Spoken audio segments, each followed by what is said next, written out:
지방선거가 이제 6개월여 앞으로 다가왔는데요. 이미 뜨겁게 달아오른 곳이 있습니다. 바로 경기도. 예, 경기도. 남경필 경기지사와 이재명 성남시장 이 두 분은요. 참 공교롭게도 여러 가지 사안을 놓고 엇갈리는 의견이 많았습니다. 청년 일자리 정책 그랬고요. 버스, 광역버스 준공영제, 또 적폐청산이냐 정치보복이냐 이 논란까지 핑퐁 설전이 이어지고 있습니다.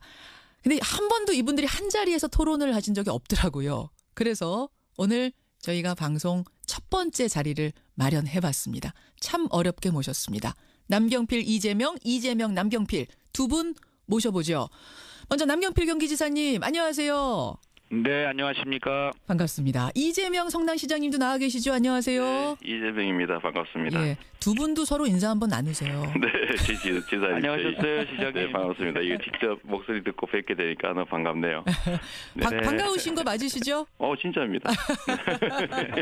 지금 청취자 문소영님이 두 분 아침부터 토론하시려면 힘드시겠다 응원하는 문자도 보내주고 계세요.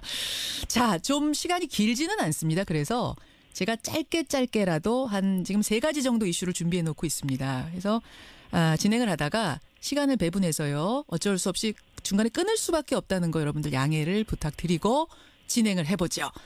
자, 가장 화제가 된 이슈부터 시작을 하겠습니다.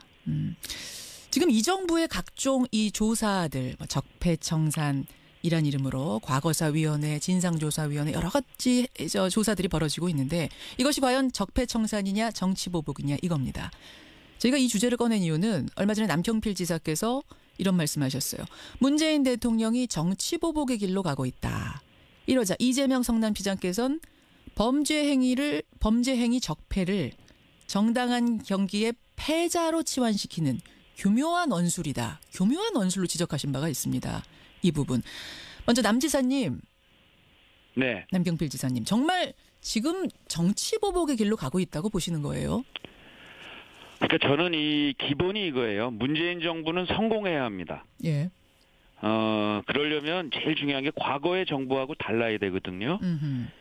두 가지가 크게 달라야 돼요. 과거에 비민주적이었던 것을 민주적인 방식으로 바꿔내야 하고요. 예. 과거에는 갈등을 일으키는 통합하지 않은 방식이었는데 이번 정부는 통합의 길로 가야 된다. 이 두 가지가 크게 달라져야 하는데 지금 보면 예. 검찰이 수사를 하는 방식과 모양도 과거와 크게 다르지 않고요. 또 갈등을 일으키면서 통합의 길로 멀어지는 것도 과거와 다르지 않아서 지금 정치 보복의 길로 점점 들어가고 있다라는 그런 말씀을 드린 겁니다. 갈등을 일으키는 방식으로 지금 수사가 이루어지고 있다. 이재명 시장님 동의하십니까? 총론적으로 문재인 정부가 성공해야 되고 과거와는 달라야 되고 다 동의합니다. 동의하는데 수사의 방식이 문제가 아니라 수사의 대상에 있어서 문제가 있다고 생각하시는 것 같아요. 이 문제는 죄를 많이 지었으니까 그 죄에 상응하는 처벌을 받는 게 너무 당연한데 자신들이 정치 권력을 가지고 있던 정치적 상대자이니까 용서해야 된다. 이거는 사실은 경기에서 패자니까 반칙해도 용서해야 된다. 국민들 사이에 분란이 발생할 수 있으니까 도둑질해도 용서해줘야 된다. 이런 얘기거든요. 결론은. 분란, 갈등이 발생할 수 있으니까 용서해주자는 말처럼 지금 들리세요? 저는 그렇게 들었어요. 결국은 통합을 위해서 적당히 봐주자. 또 수사를 하더라도 잘못한 사람이 있으면 다 골라내는 게 아니라 균형을 맞춰야 된다. 아니 어느 집은 도둑을 1명이 있고 어느 집단은 도둑이 10명이면은 1명씩 맞춰서 잡아야 되는 건 아니잖아요. 예를 들면 그런 얘기인데 저는 정치보복이라고 하는 개념을 좀 오해를 하시거나 아니면 국민들한테 정치보복이라는 단어로 혼란을 주는 것 같아요. 제가 딱 예를 하나 들어봐 주시면 좋겠어요. 구체적으로 뭐가 정치보복에 해당되나. 저는 하나의 사건, 잘못된 수사, 잘못된 처벌 사례가 있는지 알겠고요. 남경필 지사님 마이크를 드리죠. 이런 겁니다. 그러니까 집권당 대표가 대통령, 전직 대통령을 구속해야 된다. 또 어떤 국회의원이 무상급식을 먹여야 한다. 콩밥을 얘기하는 거겠죠. 이렇게 먼저 수사의 방향성을 제시하는 것, 이것이 바로 정치보복으로 가는 길입니다. 아니 잘못이 있어서 하나하나 나오면 그 법의 처벌에 따라서 가면 되는데 예. 막강한 집권 초기에 집권당 대표와 국회의원들이 예. 저 사람 구속해야 된다라고 선언을 해놓고 검찰의 수사가 하나하나 진행이 되면 예. 정치보복과 적폐청산은 굉장히 동전의 양면 같아서 어느 쪽으로 뒤집느냐에 따라서 어떻게 인식받느냐가 달라지거든요. 특히 패배한 사람들의 문제가 아니고요.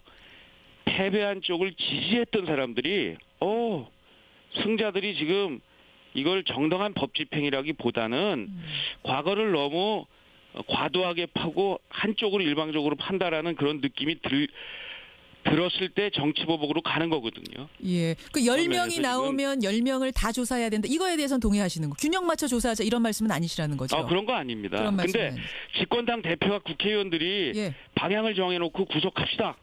이런 거 자체가 정치보복으로 가는 거죠. 알겠습니다. 이때 대통령께서는 뭘 하셔야 되냐면 예. 집권당 대표를 준엄하게 이렇게 하지 마라 라고 얘기를 하셔야 정치보복으로 안 가는 겁니다. 자, 수사의 방향성을 자꾸 가이드라인을 제시하는 듯한 이것이 정치보복으로 느껴지게 한다. 이재명 시장님 답변 주시죠. 그건 대통령에게 월권을 요구하는 거죠. 검찰은 독립해서 죄가 되는 거 다 수사해야 되는 거고요. 예를 들면 여당 대표가 했다는 얘기도 없는 죄 뒤집어 씌워라. 누구 표적 수사하라는 게 아니라 누군가의 문제가 있다는 기사나 근거들을 보고 얘기한 거예요.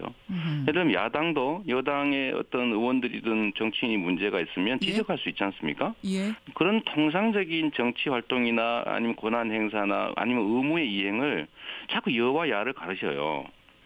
예를 들면 패배한 사람들의 집단이 문제가 있다고 느끼면 문제다. 이거는 도둑들이 반항하면 다 이유가 있는 거다.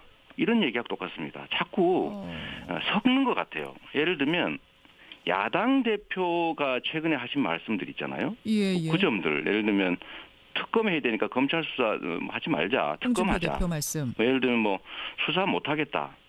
하다못해 정무수석한테 우리 의원들 잡아가지 마라. 그 말이 안 되는 거죠. 그런 거야말로 정치가 검찰 수사에 개입하는 겁니다. 자, 정치보복 편을 갈라서 여당이 하는 거는 정치보복이고 야당이 하는 것은 정당하고 이 얘기하고 비슷한 것 같아요. 남경필 지사님 이 주제에 홍준표 대해서 대표의 그런 언사는 잘못된 거예요. 저도 동의합니다. 그렇다 하더라도 대통령께서 이 검찰에다 가이드라인을 주라고 제가 말씀드린 게 아니잖아요. 집권 여당의 대표와 의원들이 필요 없이 정치 갈등을 일으키고 마치 수사의 가이드라인을 댄 것처럼 그렇게 얘기를 하니까 그런 거는 대통령께서 이건 아니다라고 끊어주셔야 그래야 이 통합과 제대로 된 수사로 간다는 말씀이죠. 알겠습니다. 그리고 저는 이 주제 패배한 집단을 얘기하는 게 아니고요. 패배한 사람들을 지지했던 많은 국민들이 그 국민들이 이거 너무 심한데 라고 느끼면 그게 정치보복으로 간다는 말씀을 드린 겁니다. 자, 제가 똑같이 기회를 드려야 되기 때문에 이재명 시장님이 짧게 마지막 발언 주시고 알겠습니다. 다음 주제 가겠습니다. 이 공정한 나라를 만드는 것은 우리 국민들의 그야말로 시대적 소명이고요. 소망이고 공정한 나라를 만들기 위해서는 공정성을 해친 범죄 행위에 대해서 엄정한 책임을 묻는 게 출발입니다. 이 적폐청산이라고 하는 게 뭐 예를 들면 공정한 룰을 깨고 이익을 보던 사람들한테는 억울하겠지만 대다수 선량한 국민들한테는 바람직한 길이라서 다 지지하고 있어요. 다는 아니겠지요.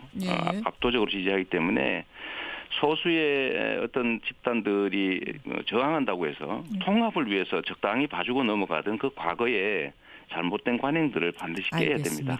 자, 적폐청산이냐 정치보복이냐 두 분이 설전을 나누셨던 그 주제를 오늘 한번 잠깐 다뤄봤고요. 경기도 얘기로 들어가 보겠습니다. 두 분이 부딪히고 있는 두 번째 주제, 광역버스 준공영제 도입입니다. 광역버스. 경기도에서 서울을 오가는 광역버스들이 있습니다, 여러분. 근데 이 광역버스에도 준공영 개념을 도입해서 적자가 나면은 지자체가 보전을 해주는 이런 식으로 좀 운영을 해보자. 남경필 지사님. 네. 남 지사님이 이건 유일한 해결책이다 이렇게 말씀하셨더라고요. 뭐 유일하다기보다는 지금 할 수 있는 가장 효과적인 정책이라고 봅니다. 어떤 의미에서 그렇습니까? 이런 거죠. 지난번에 국민들 기억에 뇌리에 생생하실 텐데 예. 그 광역버스가 이렇게 일가족이 탄 승용차를 덮쳐서 예, 예. 그 참사가 났잖아요. 그런 일이 있었죠. 그게 결국 이제 졸음운전 때문인데요. 예. 이게 이제 버스에 근무하시는 우리 버스 기사님들이 너무 지나치게 지금 이 운전 시간이 길어서 굉장히 다 힘들어하고 졸고 이러다 보니까 이런 안전사고가 나니까 이것을 예. 시내버스 운전자의 근무 제도를 예. 일단 1일 2교대 서울이나 인천, 광주 이런 형식으로 1일 2교대로 바꾸자. 이것이 안전을 지키는 첫 번째 길이다. 그것을 하기 위해서는 예. 준공영제가 필요하다. 이런 말씀을 드린 겁니다. 그래요. 이미 서울, 인천, 광주 같은 곳에서 실시를 하고 있죠. 예, 예. 이재명 시장님, 근데 준공영제 시행 지금 취지를 들으니까 괜찮다라는 생각 드는데 부정적인 입장을 내신 이유는 뭘까요? 버스는 일종의 공공재이기 때문에 예. 공적 영역에서 일정의 부담을 해주는 게 맞습니다. 지금도 이미 상당 정도 유료 지원 같은 부담을 하고 있죠. 예. 그리고 장기적으로는 저는 이제 대중교통은 공적 책임을 강화하는 방향으로 가야 된다고 보고 이상적으로는 공영제지만 현실적으로는 준공영제 정도로 가는 게 맞습니다. 예, 예. 그 점을 제가 부인하는 게 아니에요. 거기까지는 두 분이 같은 의견이신데. 남지사님 잘하고 계시죠. 그까지는. 어허. 이제 문제는 준공영제라는 이름으로 돈은 마구 퍼주면서 예를 들면 뭐 수백 수천억을 갖다가 버스 업자들한테 투자를 하는데 심지어 예를 들면 적자 보전뿐만 아니라 일정한 이익까지 완벽하게 영원히 보존해 준다는 거 아닙니까? 한번 시작하면 중단하지 못하죠. 예. 문제는 시민들의 세금을 수천억씩 투자할 때는 그 혜택을 받는 버스 업자들 같은 기업들의 공적 책임을 담보해야 됩니다. 만약에 지금 현재처럼 공적 책임을 담보하지 않고 그냥 적자를 보존해주고 이익을 무조건 일정에 보존해주면 예. 버스 면허는 영구적인 것이고 자손만대 영원무궁토록 이 황금알을 낳는 거위를 만들어주는 거예요. 버스 회사. 그렇습니다. 가문에. 예를 들면 저는 이런 걸 시행하게 되면 예, 예. 운영에서 예를 들면 뭐 횡령을 한다든지 실제로는 엉터리 노동자들을 배치한다든지 해서 자꾸 돈을 빼내고 이런 문제들이 현실적으로 있기 때문에 예. 예를 들면 근로자 이사들을 파견한다든지 아니면 대량의 버스 지원을 받는 회사들이라면 사회적 기업으로 전환을 하게 한다든지 알겠습니다. 일정 연도 이후에 예를 들면 면허를 예. 반환하게 한다든지 예. 이런 공적 담보들을 만들어야 된다는 거죠. 공적 그런 거 담보들. 없이 그냥 돈만 막 퍼주고 있는 거예요. 남지사님 어떻게 보세요? 일단 다행스러운 건 우리 시장님께서 이 공영제를 주장하시다가 이제 준공영제를 받아들이시니까 일단 다행스럽다고 생각을 하고요. 사실 공영제는 현실적이지 않은 정책이기 때문에 다행스럽다고 생각을 하고요. 사실 지금 말씀하시는 문제는 예. 여러 가지 제도적 장치를 통해서 당연히 해야 될 일들입니다. 다만 지금 박원순 시장님이나 윤장현 광주시장님도 지금 준공영제를 같은 시스템으로 하시고 계세요. 예, 예. 그리고 이번에 그 민주당의 성남시와 고양시를 뺀 나머지 22개 시의 경기도의 예. 시장 군수님들이 참여를 하시는데 거기에 민주당 시장님들도 굉장히 다수시고요. 예, 예. 또 경기도 의회가 압도적으로 이 민주당이 많은데도 이번에 표결을 통해서 이런 여러 가지 문제점들을 보완하고 같이 함께 노력하면서 가기로 했기 때문에 이것을 반대하시는 것은 약간 좀 정치적 공세인 것처럼 저는 느꼈어요. 특히 예. 왜냐하면 저희가 이 논의를 안 한 게 아니라 그동안 여러 차례 시장 군수회의나 또 이 실무회의를 했는데 예. 한 번도 참여를 안 하시고 마지막에 가서 이렇게 문제를 제기하고 사자협의를 하자고 다시 문제 제기를 하시고 해서 이게 혹시 이게 정치적 공세가 아닌가 하는 그런 의심을 좀 정치적 했었습니다. 공세가 아니냐에 대해서는 이재명 시장님이 뭐 나오신 김에 해명 주시죠. 일단 우리 지사님 말씀하실 때 저는 팩트들을 좀 살짝 왜곡하는 거 안 했으면 좋겠어요. 팩트 왜곡이 어디 있었습니까? 제가 예. 준공영제를 반대하고 공영제를 주장했다. 이거 사실이 아닙니다. 장기적으로 공영제로 가야 된다는 얘기 지금도 하고 있는 거고요. 지금 당장 예를 들면 응급조치로 준공영제 하는 걸 제가 용인하고 해야 된다는 거 예를 들면 입장이 다르니까 인정한다는 거예요. 저도 예를 들면 불가피하다는 거 인정한다니까요. 예. 불가피하다는 것이죠. 그런데 보완 장치를 해야 된다는 얘기를 그렇게 바꾸지 않으셨으면 좋겠고요. 두 번째로 지금 광역시들이 하고 있으니까 또 다른 시군들이 일부 동의하니까 예. 도의회가 동의하니까 이렇게 말씀하시는데 이거는 현재 있는 문제들을 보완해서 아니 몇 달 있다 해도 되고 또 내년에 해도 될 일을 반드시 이번에 하겠다고 지금 이런 식으로 밀어붙이는 거 이거야말로 정치적인 거라고 생각해요. 자, 제가 조금만 개입을 하겠습니다. 지금 이 시간이 생방송 정해져 있는데 이 이제 광역버스 이야기를 계속 이것만 갈 수가 없어서 제가 보니까 이 광역버스 준공영제 문제는 네. 두 분이 합의점을 찾으시려면 얼마든지 찾을 수 있는 문제처럼 보이거든요. 보완하면 지금 청취자 문자도 그렇습니다만 두 분의 간극이 큰 것 같지는 않습니다. 두 분께서 이 공적 책임 부분 뭐 이런 것들에 대해서 논의를 충분히 하면서 이 부분에 대해서는 같은 네. 지향점을 찾을 수 있으시겠다라는 이 청취자 문자를 소개해드리고요. 세 번째 주제로 좀 가보겠습니다. 이제 복지 정책에 관한 부분. 성남시가 3대 무상복지 정책을 시행하고 있습니다. 여러분. 무상교복, 무상산후조리 그리고 청년배당. 이 청년배당은 성남시에 3년 이상 거주하고 있는 만 24세 청년들에게 연 100만 원을 성남시 상품권으로 주는 겁니다. 여기에 대해서 남경필 경기지사 소송하셨죠. 지금 대법원까지 간 상태. 우선 확인을 좀 하겠습니다. 남 지사님. 네. 예, 이 소는 취하할 생각이 여전히 없으신 건가요? 이건 제가 취하고 할 문제가 아니고요. 예. 그냥 서울시도 이런 일이 있었는데 서울시가 이 중위소득 150% 이하의 미취업 청년들에게 준다라고 바꿨어요, 정책을. 아하. 그러면서 복지부하고 협의가 돼서 예. 그냥 해결이 됐습니다. 시장님이 그렇게 하시면 됩니다. 그렇게 하시면 됩니다. 이재명 시장님. 각 자치단체들이 자치권을 가지고 자신의 예산으로 고유의 사업을 하는 걸 정부가 하지 마라라고 한다고 해서 하지 말면 자치권은 사실은 없어지는 거죠. 경기도도 자치단체인데 예. 정부가 이걸 동의하지 않았다는 이유로 하지 말라라고 소송을 하게 되면 자치권을 부인하는 거 아닙니까? 본인이 소송해놓고 네가 해결해라. 정부하고 합의해라. 이거는 일단 무책임하다고 보여지고요. 무책임하다. 두 번째로는 예를 들면 서울시처럼 예를 들면 70%든 뭐 일부만 주는 걸로 바꿔라. 이거는 예. 소위 보편복지 형태의 청년배당 기본소득을 다 포기하고 선별적 복지 지원 정책으로 바꿔라. 이런 요구예요. 정부 요구대로 따라라. 예. 어떻게 저는 경기도라고 하는 큰 대한민국 최고의 지방자치단체를 책임지고 있는 자치정부의 수반이라고 할 수 있는 분께서 예. 이런 말씀을 하시면 좀 이해가 안 되네요. 본인이 하셨으니까 본인 취하하시면 되죠. 남 지사님 답변 좀 주셔야겠어요. 이제 자유와 책임이 있어요. 그리고 지금 말씀하신 이 소는 예. 제가 지금 그 내용에 동의가 안 돼서 일단 취하를 못합니다. 네 무상복지에 대해서 동의가 안 되셔서? 뭐냐 하면 예. 성남에선 할 수 있지만 예. 그러나 연천에선 할 수 없는 제도이고요. 아하.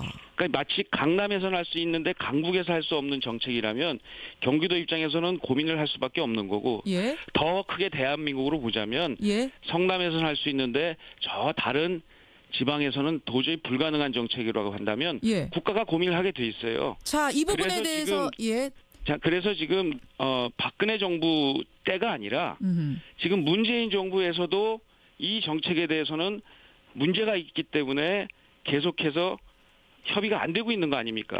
그러니까 시장님께서 무상 이 보편적 복지에 대한 철학은 제가 이해를 합니다. 예. 그렇지만 현재 우리나라의 재정 상태나 정책의 방향으로 봤을 때 이것이 과하다라고 느끼기 때문에 그러는 거니까요. 정부하고 협의를 하십시오. 그 정책을 바꾸시면 저희가 얼마든지 소치화 같은 거 검토할 수 있습니다. 성남시장님, 그러니까 강남에서는 할 수 있지만 강북에서는 못하는 정책 문제 있다. 지사님, 정부와 협의해서 저희가 정책을 바꾸면 동의를 받으면 소치할 필요 없이 지사님 100% 지는 겁니다. 지금 정부와 협의가 안 된 상태에서 자치단체들이 고유의 사무를 자체 예산으로 할 수 있느냐 하는 게 바람직하냐, 정부가 막는 게 옳으냐라는데 남 지사님이 거기 정부가 막는 게 옳은 게 맞다고 동의하신 거예요. 제가 예를 하나 들어볼까요? 지금 말씀하신 것 중에 지역의 차이가 있기 때문에 성남시가 하는 게 문제가 있다. 그러면 경기도가 청년들 300만 명 중에서 예를 들면 10,000명 딱 골라가지고 1억 만들어준다. 청년 일자리 통장. 할 수 있습니까? 다른 자치 할 이거는요. 없으니까 하면 안 되겠군요.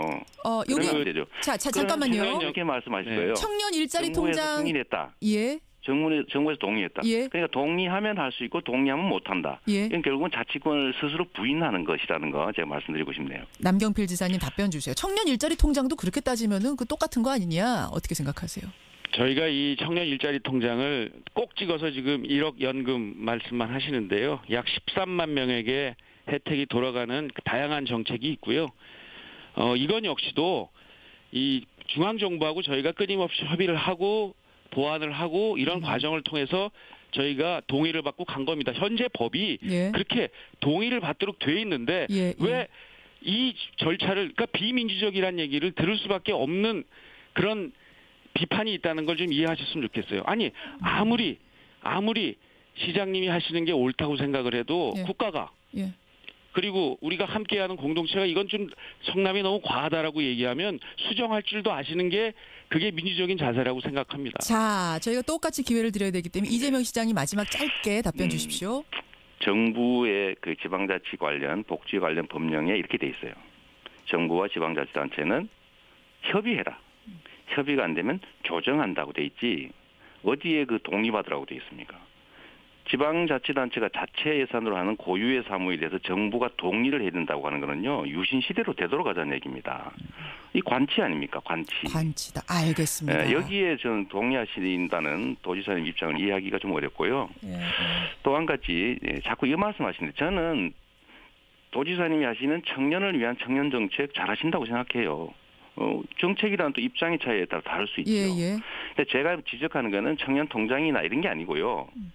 10,000명을 딱 뽑아서 그것도 내년에만 1억을 만들어주겠다는 지속성 없고 너무 과다하고 특정 소수만 혜택 보는 이런 그야말로 심한 포퓰리즘이라고 불릴 수도 있는 이런 정책들을 하는 걸 지적한 거예요. 자, 그거 지적한 걸 가지고 마치 제가 경기도의 모든 청년 정책을 반대하는 것처럼 자꾸 그렇게 섞지 않으시면 좋겠어요. 자, 제가 좀 끼어들어야 될 것 같습니다. 오늘 뭐 이 커다란 주제를 가지고 지금까지 여러분 설전을 나눴지만 결론이 안 났던 이 주제로 오늘 끝장 토론을 할 수는 없을 것 같고요.